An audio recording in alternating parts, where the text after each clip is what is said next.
अस्सलामुअलैकुम, स्वागत है आपका स्मार्ट किचन में। तो आज हमारे किचन में बनने वाली है सिंपल सी और धमाकेदार रेसिपी तवा मटन भुना। बहुत ही सिंपल रेसिपी है और इसे हम बिल्कुल ढाबा स्टाइल बनाएंगे। तो चलिए जल्दी से शुरू करते हैं इसे बनाना। इसे बनाने के लिए हमने यहाँ पर आधा किलो बोनलेस मटन लिया और मटन को अच्छी तरह धो लिया है। तो मटन को आप इस तरह के छोटे छोटे पीसों में कर लें। तो ये देखिए इस तरह के हमने पीस कर लिए हैं।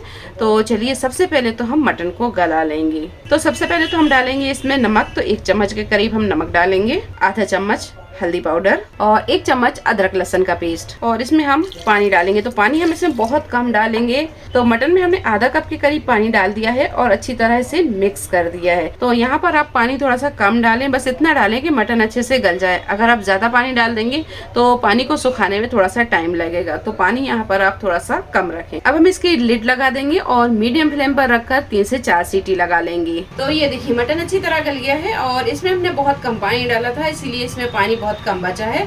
तो बस अब हम इसे रखेंगे एक तरफ और इसका हम मसाला तैयार कर लेंगे। तवा मटन भुना बनाने के लिए हमने यहाँ पर एक बड़ा सा तवा ले लिया है और इस पर हम डालेंगे ऑयल। तो 1 टेबल स्पून तवे में हमने तेल को डाल दिया है। ऑयल जब हल्का सा गर्म हो जाए तो इसमें हम डालेंगे 300 ग्राम के करीब प्याज।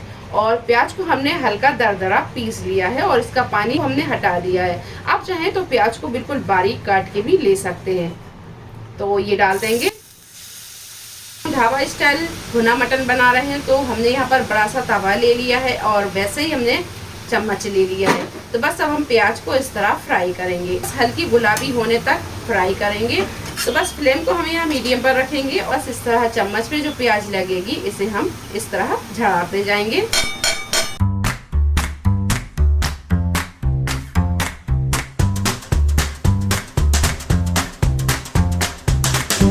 तो ये देखिए प्याज जब हल्की गुलाबी फ्राई हो जाए तब हम प्याज को चारों साइड इस तरह लगा देंगे।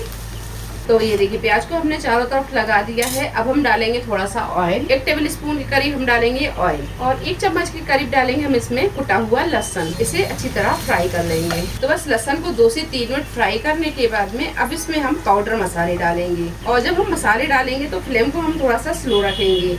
1/2 टीस्पून हल्दी पाउडर, 1 चम्मच डालेंगे हम धनिया पाउडर और 1 चम्मच डालेंगे हम गरम मसाला पाउडर, 1/2 टीस्पून कुटी हुई लाल मिर्च और आधा चम्मच कश्मीरी लाल मिर्च, 1/2 टीस्पून नमक। नमक हम मटन में डाल चुके हैं तो नमक यहाँ पर हम मसाले के हिसाब से ही लेंगे। मिक्स करेंगे। फ्लेम को भी हमने यहाँ पर स्लो ही रखा है। 3 मीडियम साइज के टमाटर ये डाल देंगे। तो बस टमाटर डालकर 1 से 2 मिनट हम इसे इसी तरह पकने देंगे। बस 1 से 2 मिनट के बाद में अब हम ये सारे मसाले को कर लेंगे अच्छे से मिक्स। जब भी आप तवा मटन भुना बनाएं तो आप प्याज की क्वांटिटी को थोड़ा सा ज्यादा रखें। जितना मटन लें उससे थोड़ी सी ज्यादा क्वांटिटी प्याज की रखें। जैसे आधा किलो अगर आप मटन ले रहे हैं तो 600 ग्राम के करीब आप इसमें प्याज डाल दें। तो बस ये सारे मसाले अच्छी तरह मिक्स हो गए हैं। अब इसमें हम डालेंगे मटन। तो बस इस तरह हम पहले बीच में जगह कर लेंगे और ये मटन को डाल देंगे और मटन को हम ये पानी के साथ ही डालेंगे। जो पानी इसमें बचा हुआ है इससे क्या होगा कि मटन भी अच्छी तरह गल जाएगा और इसमें हमें पानी अलग से डालने की जरूरत नहीं पड़ेगी। अब सारे मसालों को कर देंगे हम मिक्स और फ्लेम को हम यहाँ रखेंगे बिल्कुल स्लो और स्लो फ्लेम पर ही अब इसे पकने देंगे। तो इसे अब हम ढाँक देंगे ताकि जो मसाले हैं वो मटन के अंदर तक अच्छे से पहुंच जाएं। इसमें 1 टीस्पून के करीब हम डालेंगे कसूरी मेथी। इससे इसका फ्लेवर बहुत अच्छा आता है। तो कसूरी मेथी को हम हाथ से हल्का सा क्रश करके डालेंगे। तो बस अब हम इसे ढाँक देंगे और ढाँक कर हम इसे 5 से 7 मिनट इसी तरह पकने देंगे। तो फ्लेम को हम यहाँ स्लो ही रखेंगे। तो बस थोड़ी देर ढककर पकाने के बाद में अब हम मटन को एक बार मिक्स करेंगे।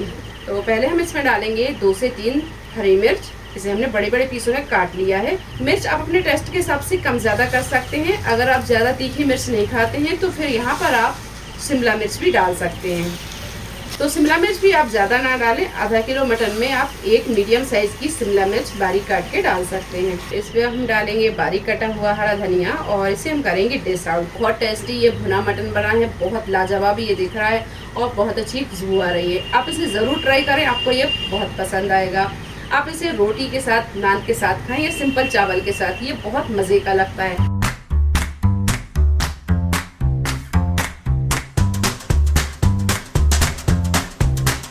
तो रेसिपी आपको कैसी लगी कमेंट बॉक्स में आप जरूर बताएं। रेसिपी पसंद आई हो लाइक करें, शेयर करें, चैनल को सब्सक्राइब करें। तो मिलते हैं एक नई रेसिपी के साथ, तब तक अपना ख्याल रखें। अल्लाह हाफिज।